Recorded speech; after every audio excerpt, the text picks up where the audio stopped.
Toastmaster, and good evening, fellow Toastmasters and guests. My Toastmasters journey so far has been really productive. First of all, speaking in front of people has certainly gotten easier. And writing this speech has helped me to organize my thoughts about a pretty important topic. In the Pathways educational system, you start by taking a personality inventory. That gives you some suggestions on which pathways are in line with your goals and your talents.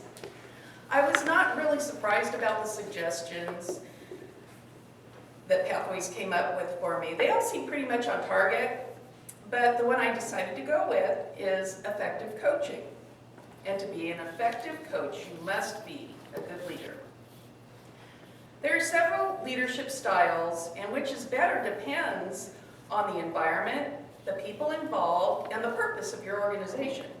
While researching, I found that there are 7 common styles of leadership that are commonly described. The first and my least favorite is autocratic. Autocratic leaders have all the power, authority, and responsibility in an organization. They rarely ask for input on decision-making from the team members, and this is the kind of my way or the highway kind of leader. In situations that demand structure and quick decision-making, like in the military, it can be essential. But this isn't the kind of style I like to work under, and I think it's because it makes people feel underutilized and like cogs in a machine. Next is the visionary type of leadership style. This type of leader is charismatic, and they can do great things and inspire people. They're great at getting buy-in from their team. But on the flip side, as with autocratic leaders, the organization becomes overly dependent on the charismatic leader. And they tend to be surrounded by sycophants. Charismatic leaders sometimes ignore the concerns and ideas of their employees, and are sometimes unwilling to learn from their mistakes. Single-mindedness can be a bad thing. Then there's the laissez-faire or hands-off type of leadership. This leadership style is the opposite of the autocratic style. They focus mostly on delegating tasks to team members and providing little to no supervision. Creative types are often like this. They pick like-minded people who are highly experienced and require little oversight. However, it can cause a problem if the team is confused about the expectations of the leader, and some team members may need more structure to be productive. Another common style of leadership is the servant style. Servant leaders live by the person-first mentality and believe that when the team members feel personally and professionally fulfilled, that they're more effective. A servant leader is an excellent style of leadership for organizations that do the service-oriented type of work you see in nonprofits. The nurture the nurturer kind of attitude is important to keep service providers from burning out. The drawback is that there's often a blurring between professional and personal lives. The participative leader, or democratic leader, is someone who asks for input and considers feedback before making a decision. Because this type of leader encourages discussion and participation, there are higher levels of employee satisfaction and participation.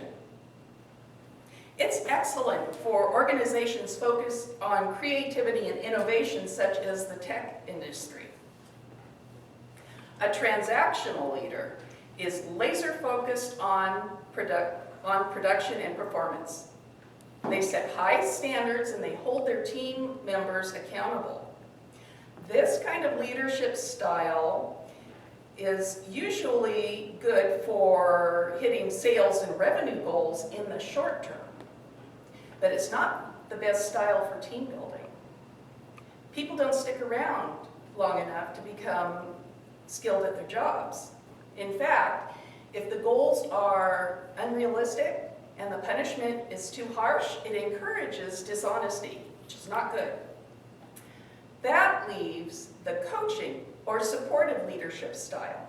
Supportive leaders delegate and assign tasks to employees, but they also provide the employees with the skills needed to complete the tasks. They work through problems with the employees and offer a high degree of training. Supportive leaders tend to have compassion and respect for their employees. In turn, the employees feel valued.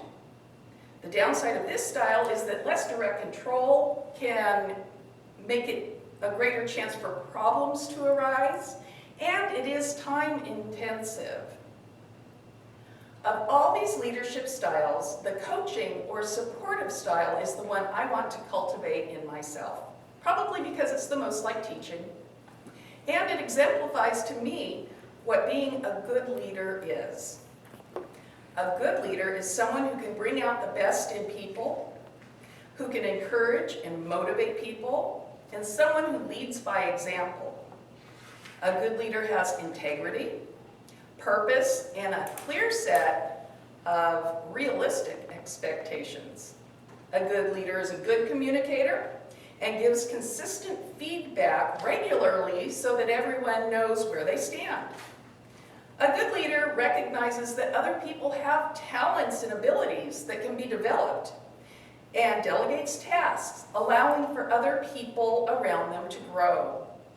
A good leader is flexible and resilient. A good leader is compassionate and approachable. Ultimately, a good leader must accept responsibility for what's going on in their sphere of influence. This includes fostering a positive attitude in the environment, which is possibly the most important single factor in any endeavor.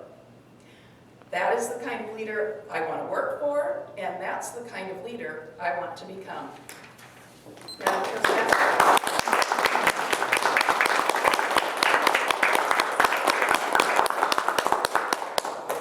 thank you, Patty, for a very interesting speech. Now, 2 minutes to give feedback to Patty. So please use the evaluation form and write down your comments.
Yes, Patty spoke for 7 minutes and 10 seconds, so she met the requirement.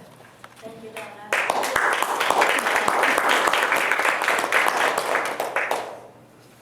And we have only one speaker, so we do not need to vote.